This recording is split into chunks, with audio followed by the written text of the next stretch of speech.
Kedah is the rice bowl of Malaysia, characterized by vast areas of paddy fields. The state is recognized as the main producer of paddy in Malaysia. It is located on the northwest corner of peninsular Malaysia, bordered by Perlis on the north, Perak and Pulau Pinang on the south and South Thailand.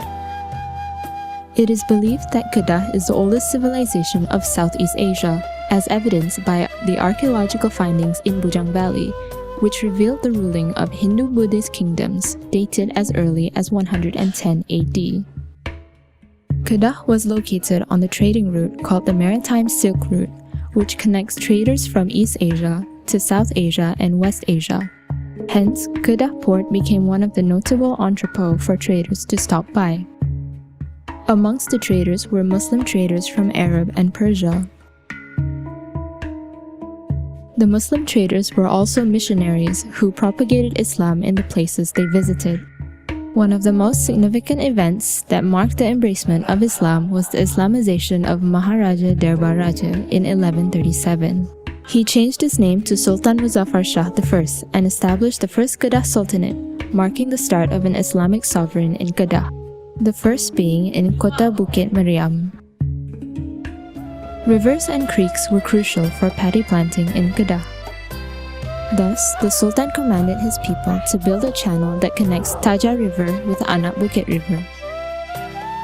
The channel was eventually named Raja River. As a result, creeks became significant for the paddy planting in Kedah. The other succeeding sultans, with their discernment, commanded the citizens to dig up more rivers and streams. Sultan Rijaluddin Muhammad Shah and his people excavated a river that flows from Kuala Sungai Alur Janggus to Sungai Gunong Kriang. The new river is located in the region of Gunong Alur Star and given the name Sungai Baru. Sungai Baru Gunong is divided into 4 directions: Alur Gunong, Sungai Gunong, Sungai Kedah, and Alur Melintang. Hence the name of Kampung Simpang Empat.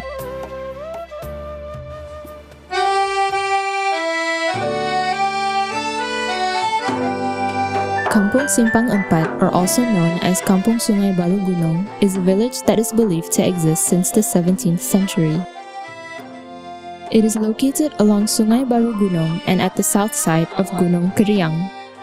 Sungai Baru Gunong was narrow and often flooded in the 19th century.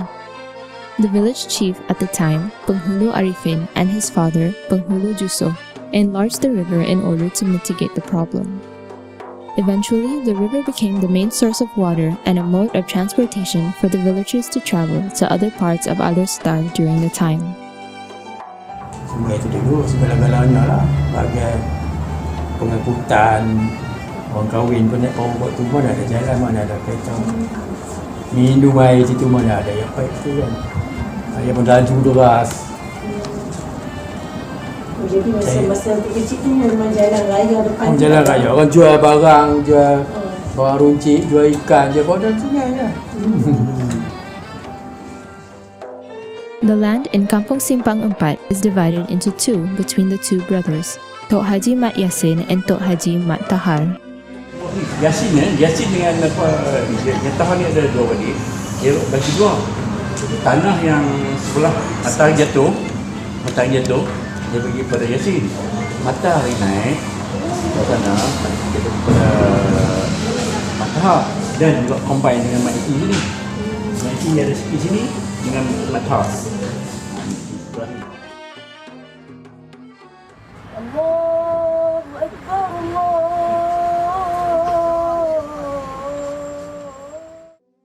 The spread of Islam in Kampung Simpang Empat can be partly credited to the first Imam of Masjid Sungai Baru Gunong, Haji Mahmud bin Haji Ahmad. He was a notable and knowledgeable scholar. He conducted many classes on Islamic knowledge when he was still alive. As appreciation for his contributions, the masjid is currently named Masjid Mahmudiyah. It is believed that Masjid Sungai Baru Gunong was built around 1900 to 1910. The land on which the masjid is located was donated by Tok Haji Mat Yasin to Imam Haji Mahmud, with the intention of building the first masjid for the area. The fund was solely collected from the villagers, and a Chinese carpenter was hired to build the masjid. Masjid Sungai Baru Gunong was once the main masjid used by the people of Gunong for all religious activities, like daily prayers, Friday prayers, and education. It acted as additional classes for the Malay Vernacular School, Sekolah Rendah Gunong, as the school had a shortage of classrooms. The classes conducted were for primary level. Masjid Sungai Baru Gunong is only used for daily prayers and religious teachings once a new masjid, Masjid Hidayatul Salihin, was built close by.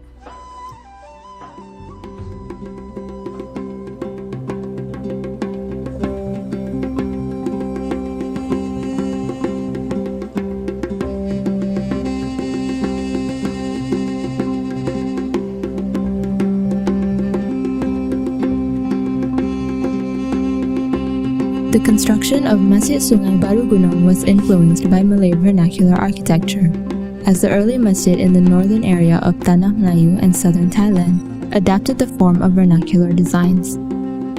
The initial design of the masjid layout can be divided into two components, the main prayer hall and the Balai Lintang. It has a rectangular plan, which is a typical Malay vernacular layout. The rectangular plan maximizes the usage and capacity of Jum'ah for congregational prayer. The original Masjid Sungai Baru Gunong was raised on stilts. The stilts rest on concrete stump. The stumps were buried 300 millimeters into the ground. Concrete stumps were used to protect timber columns from decay or damage if placed directly on the ground. There are two sets of column arrangements in the original layout of the masjid, in the main prayer hall and the Balai Lintang. The first set of columns at the main prayer hall consists of 44 timber columns that act as the main vertical support system from the ground to the roof. The columns and beams are connected by using mortise and tenon joints. This type of joint is common in the traditional Malay houses. The longest span between the columns is 3 meters by 3 meters, and the shorter span is 1.85 meters.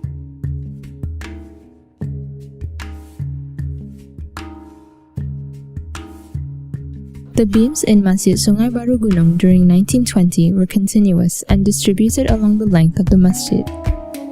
This type of beam is known as rasok panjang. The size of floor beams for Masjid Sungai Baru Gunong is 180 mm by 50 mm, with a span of 9 meters to 12 meters long.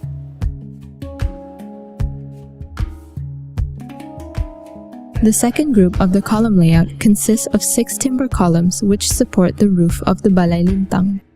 The size of the columns are 150 by 150 mm, with a height of 4 meters spanning from the ground to the roof.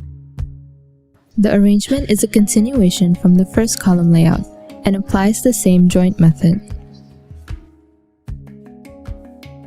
The roof form of Masjid Sungai Baru Gunong is known as a 5-ridge gable roof, or bumbung limas. The roof of Masjid Sungai Baru Gunong is divided into 2 parts. One part covers the main prayer hall and the veranda, while the other roof covers the Balai Lintang. The highest roof can be found in the main prayer hall, where the upper roof tier reaches 7 feet tall from the ceiling level. The roof covering the main prayer hall and the veranda is 2-tiered and has a single ridge running the roof length. The structural components of the roof consist of rafters, hip rafters, ridge cap, ridge board, alang pindek, alang panjang, tunjuk langit, gable end, and jerejak tebalaya.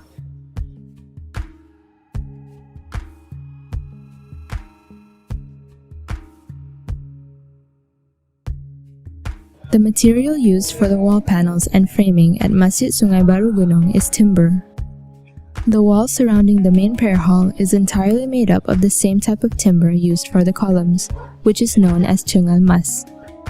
The wall panel members are joined in a vertical arrangement, without nails or bolts and nuts. This type of joint system is known as tongue joint or sambungan berlidah.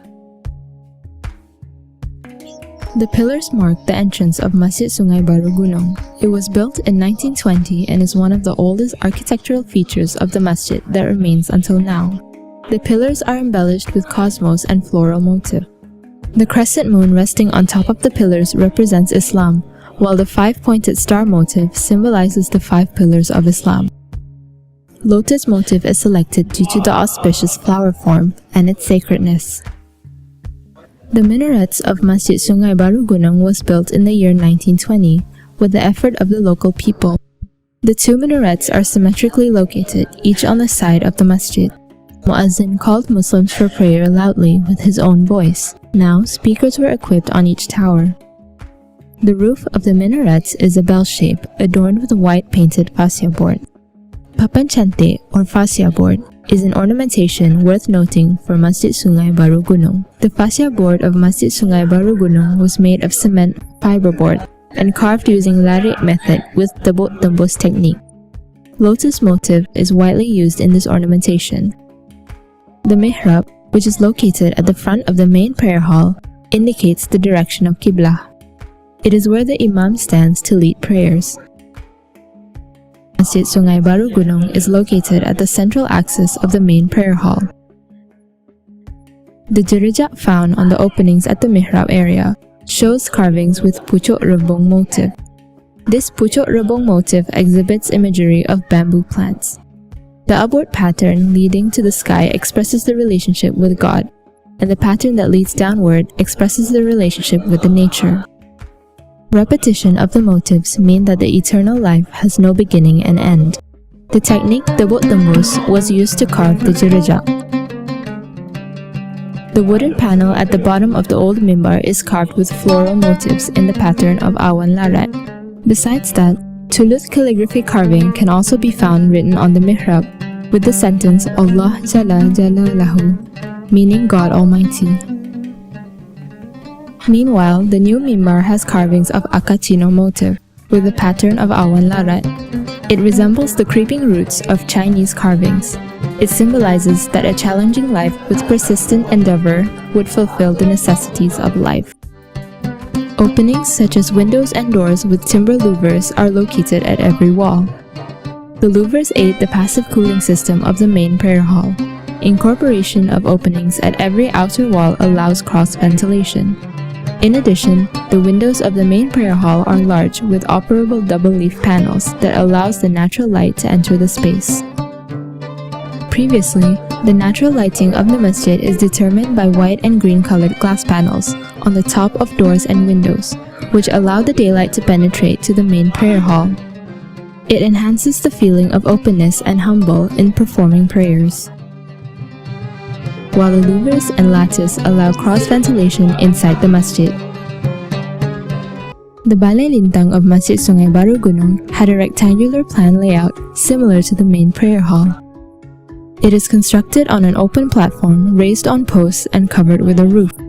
The Balai Lintang is built structurally detached from the prayer hall. There are 3 entrance stairs to the Balai Lintang. The stairs consist of 5 steps.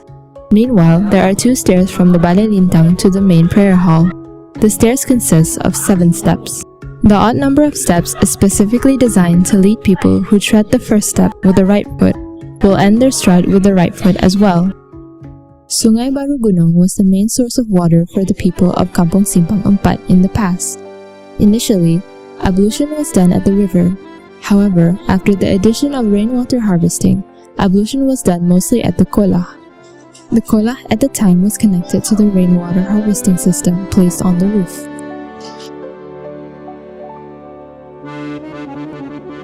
The installation of rainwater harvesting system in the 1920s, a time before the existence of piping system, proved the sophisticated thinking of the local people.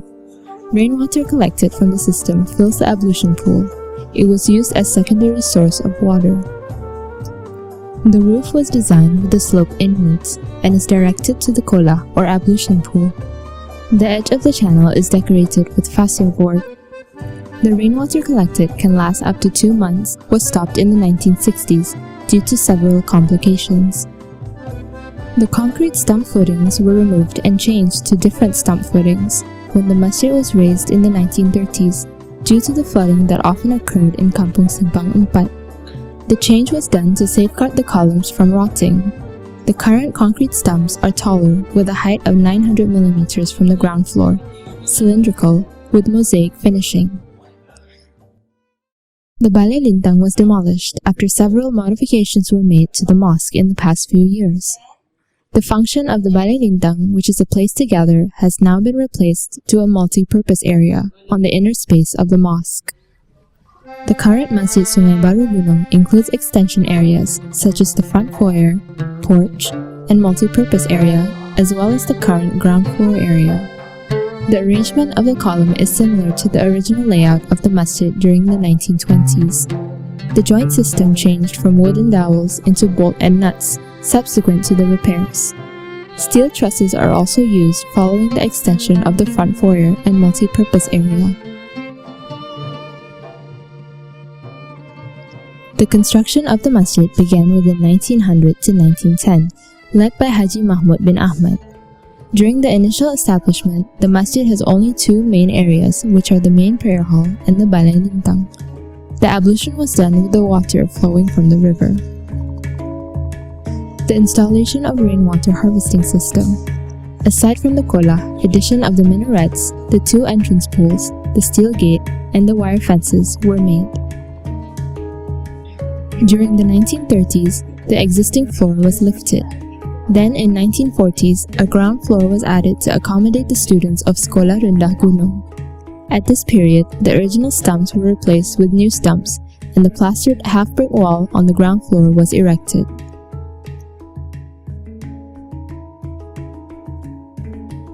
During the 1970s, the Balai Lintang collapsed and was replaced with a new foyer on the ground level at the southeast of the masjid. At this phase, a few features were altered, such as the wire fence was replaced with plaster concrete fence.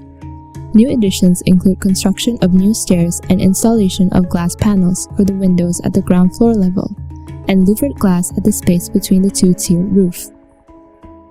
In the 1990s, the ground floor began to be used as the main prayer hall, whereas the first floor functioned as the female prayer hall. A void was created on the first floor on the original mihrab area, so the women could see and hear the imam on the ground floor. At this period, the masjid underwent some major refurbishment with the addition of toilets, pantry area, pipes for the ablution, and extended foyer at both sides of the ground floor. Alas, the masjid was back in operation in 2019 after 8 years of it being closed.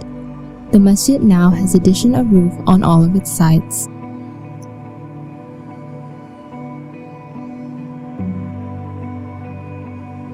Rediscovering Masjid Sungai Baru Gunong is an adventure towards unveiling and understanding the history, architecture, characteristics, and development of the masjid.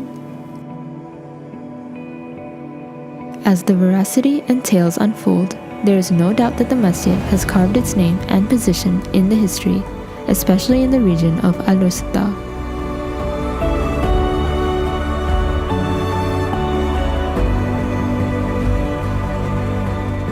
Instead of just a religious building, Masjid Sungai Baru Gunong is also a place for the community to gather. Graciously infused with the area's growth, the masjid remains balanced in between nature and the village. It is truly a building of timeless elegance.